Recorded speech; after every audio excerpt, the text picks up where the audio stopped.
یمن کا ایک قبیلہ تھا بنو کلب.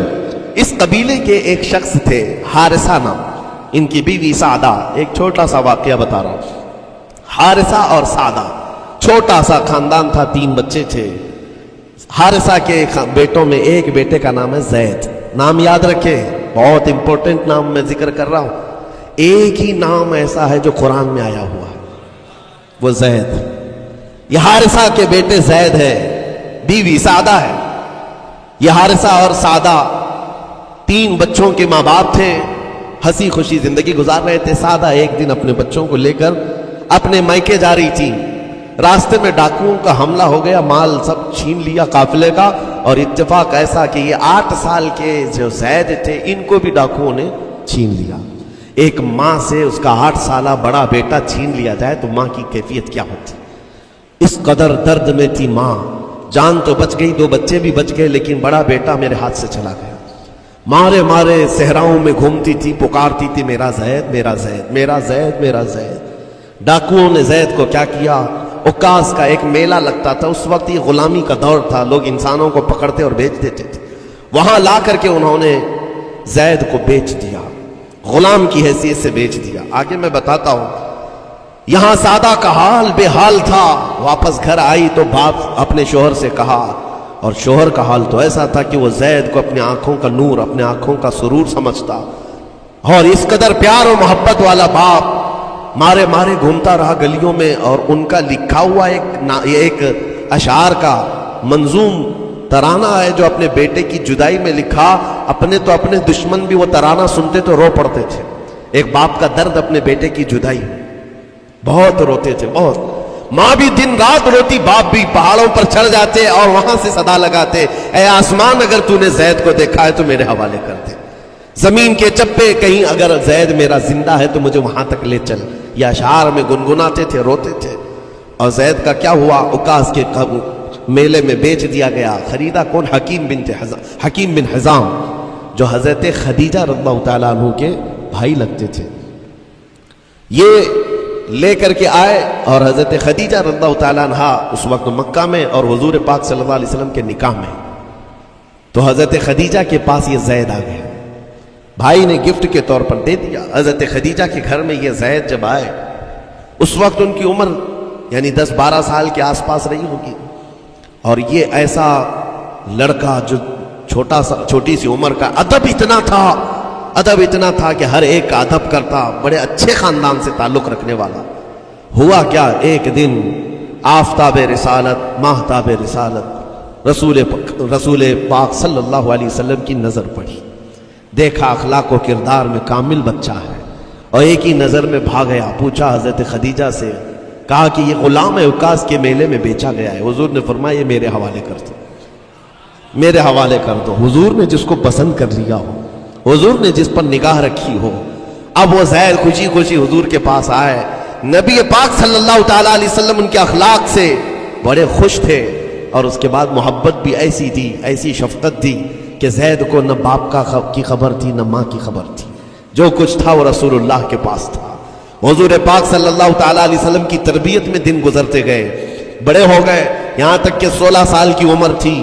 ایک دن حج کے موسم میں یمن کا بنو کلب خاندان آیا ہوا تھا، اور وہاں حج کے دوران وہ لوگ زید کے باپ حارثہ کے لکھے ہوئے اشعار پڑھ رہے تھے اور لوگوں کو رلا رہے تھے. ایک ہمارے قبیلے میں باپ ہے جو بچھڑے ہوئے بچے کی یاد میں روز روتا ہے، اس کے اشعار کو سنو. لوگ سن کر کے رو رہے تھے، یمن کا کوئی ایسا باپ ہے جو یوسف گمگشتہ کی خبر میں رویا کرتا ہے. یہ لوگوں کی بھیڑ لگی تھی، اسی کے سامنے سے زید کا گزر بھی ہو رہا تھا. بنو کلب کے لوگوں نے زید کو دیکھا، پہچان لیا، یہی تو وہ بچہ ہے جس کی یاد میں اس کا باپ روتا ہے. اور اس کو بلایا اور کہا تیرا نام؟ کہا زید. باپ کا نام حارثہ. کہا یہی تو ہے جس کے غم میں پورے اشعار پڑھے جا رہے ہیں یمن میں. زید سے کہا تجھے پتہ ہے تیرے باپ کا رو رو کر کے کیا حال ہو گیا؟ تیری ماں صحراؤں میں آواز دیتی ہے، پہاڑوں پر چڑھ جاتی ہے. ایک بچے کے لیے اس کے ماں باپ کی جدائی بتا دینا کتنی بڑی بات تھی. میرے عزیزوں، سالوں کی یہ گم گشتہ خبر پھر سے واپس مل گئی ہے. زید نے کیا کہا کہ اب میرے ماں باپ سے جا کر کہہ دیں کہ رونا دھونا بند کریں، اونٹوں کی طرح ادھر ادھر بھٹکنا بند کریں. انہیں میرا سلام پہنچائیں اور کہیں انہوں نے جہاں مجھے دیکھنا تھا اس سے بہتر جگہ میں ہوں. اس سے بہتر جگہ میں ہوں. یہ بنو کلب خاندان گیا یمن، جا کر کے باپ سے کہا، حارثہ سے اور سعدہ سے، خبر تمہارے لیے اچھی لائے، تمہارا گم ہوا بیٹا جو پچھلے 10-12 سالوں سے تمہیں نہیں مل رہا تھا، وہ حرم کعبہ کے پاس ہمیں نظر آیا ہے، غلام بنا کر لوگوں نے بیچا ہے اسے، لیکن وہ ایک ایسے حسین و جمیل کی غلامی میں ہے، ایک ایسے حسن والے کی غلامی میں ہے کہ زید وہاں سے ہٹنا نہیں چاہتا. باپ نے کہا میرے کلیجے سے پوچھو مجھ پر گزرتی کیا ہے، اس کی ماں سے پوچھو، ایک نظر دیکھ لے گا وہ واپس ہماری جھولی میں آ جائے گا. دوڑتے دوڑتے یمن سے گھنٹوں، یعنی جو مہینوں کا سفر تھا دنوں میں طے کر کے پہنچے. مکہ آئے، جیسی آئے تو رسول پاک صلی اللہ علیہ وسلم کو ڈھونڈا. حضور پاک مل گئے تو دھاڑے مار مار کر باپ رونے لگا اور کہا کہ اے محمد صلی اللہ علیہ وسلم، ہم نے آپ کے متعلق سنا ہے کہ یتیموں کے والی ہیں، آپ کا دل بہت بڑا ہے، مجھ باپ کے اوپر رحم کیجئے، برسوں سے اپنے بچے کے لیے ترس رہا ہے، میں اور میری بیوی تڑپتے ہیں، صحراؤں میں آواز دیتے ہیں. حضور نے پوچھا ہوا کیا ہے تمہارے ساتھ؟ کہا ہمارا بیٹا گم ہو گیا تھا، برسوں ہو گئے تھے، لیکن سنا ہے وہ یہاں رہتا ہے. حضور نے پوچھا کیا نام ہے اس کا؟ کہا زید اس کا نام ہے، میرا نام حارثہ ہے. حضور پاک صلی اللہ علیہ وسلم کے محبوب زید کے بارے میں پوچھ لیا. حضور جس سے خود محبت کرتے ہو، حضور جس سے محبت کرتے ہو، باپ نے پوچھ لیا. حضور نے فرمایا کہ ٹھیک ہے، میں ایک باپ کے کلیجے سے اس کے بیٹے کو الگ نہیں کر سکتا، ماں سے اس کے بیٹے کو جدا نہیں کر سکتا، لیکن بات اتنی ہے کہ زید کو بلایا جائے، فیصلہ اس کے ہاتھ میں ہے، فیصلہ اس کے ہاتھ میں ہے. میں زید کو بلاتا ہوں. غلام تھے اس وقت، حضرت زید کو بلایا گیا اور اس وقت بھری جوانی والا زید ہے.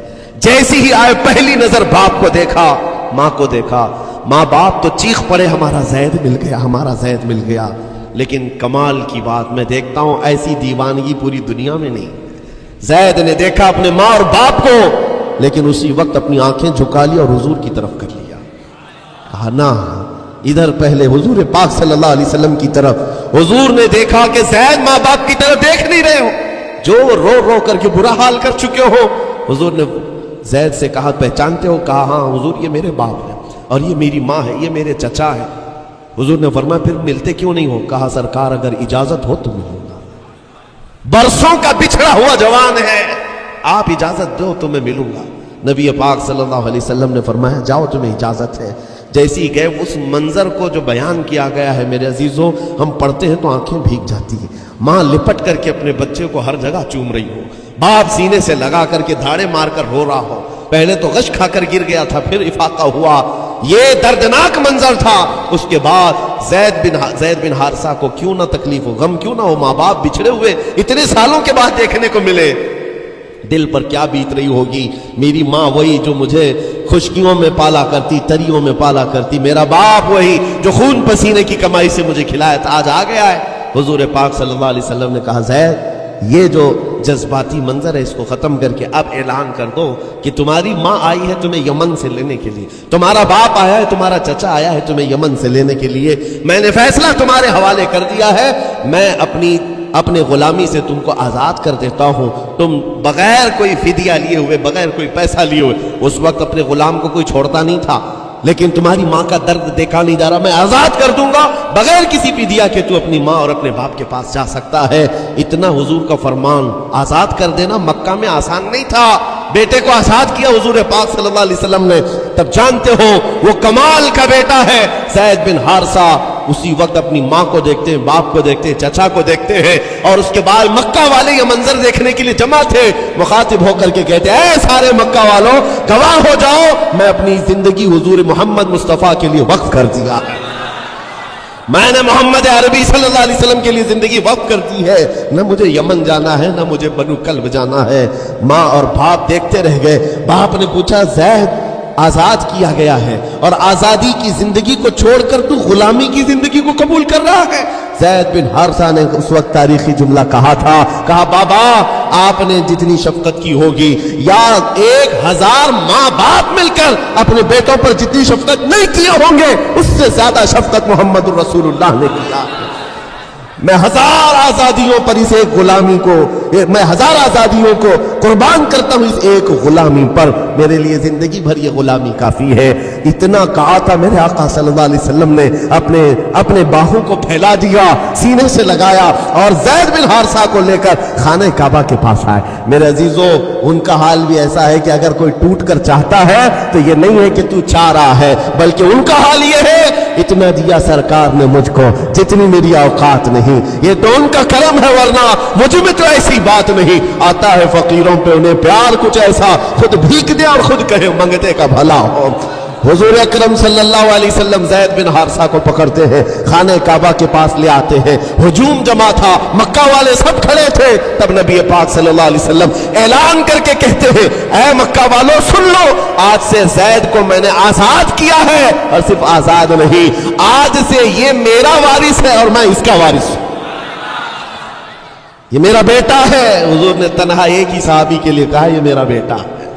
اور اس کے بعد زید بن حارثہ کو لوگ جو مکہ میں پکارتے تھے زید بن محمد کہتے تھے، محمد کا بیٹا زید، رسول پاک صلی اللہ علیہ وسلم کے بیٹا ہونے کا شرف پایا ہے۔ میرے عزیزو، یہ جنہوں نے حضور صلی اللہ تعالی علیہ وسلم کے دربار کا ایک بار مزہ چکھ لیا تو وہ پھر یوں ہی کہتا ہے پھر کے گلی گلی تباہ، ٹھوکریں سب کی کھائی کیوں، دل کو جو عقل دے خدا تیری گلی سے جائے کیوں۔ حضور پاک کی گلی میں جو ایک بار مزہ لے لے وہ پھر دنیا کی ٹھوکریں نہیں کھاتا۔ اسی لیے آج تم سب کے لیے میرے عزیزو ایک ہی فرمان میرے آقا صلی اللہ تعالی علیہ وسلم کا سنا کر رخصت ہوتا ہوں۔ ایمان کی حلاوت اس کو ملتی ہے جو اپنی زندگی میں سب سے زیادہ اللہ اور اس کے رسول سے محبت کرتا ہے، اللہ اس کے رسول سے محبت کرتا ہے۔ اور دوسری چیز یہ بھی ہے، کفر میں جانے کو ایسا ناپسند کرتا ہو جیسے آگ میں ہاتھ ڈالنے کو ناپسند کرتا ہے۔ کفار و مشرکین کے میلے آج لگ رہے ہوں گے، لیکن تمہارا امتحان ہوگا، 31 نائٹ آنے والی ہے، یہ آزمائش کی رات ہے۔ لوگوں کو دیکھا جائے گا کہ تم کون سی عیاشیوں میں جاؤ گے، تم اس رات کو کیا دنیا داروں کو دیکھ کر ان کے پیچھے بھاگ جاؤ گے۔ ایک بات یاد رکھو، شیروں کو جس کام کے لیے پیدا کیا گیا اسی کام پہ رہنا چاہیے، اور شیر اگر اپنا کام بھول جاتا ہے تو کتے اس کے اوپر لگ جاتے ہیں۔ تمہارا کام کتوں کی طرح بھونکنا نہیں ہے، تمہارا کام شیروں کی طرح دھاڑنا۔ میرے عزیز، محمد عربی صلی اللہ علیہ وسلم کے وہ شیر جو گٹر اور نالی کے لیے نہیں پیدا کیے گئے، اعلیٰ اخلاق و کردار کے لیے پیدا کیے۔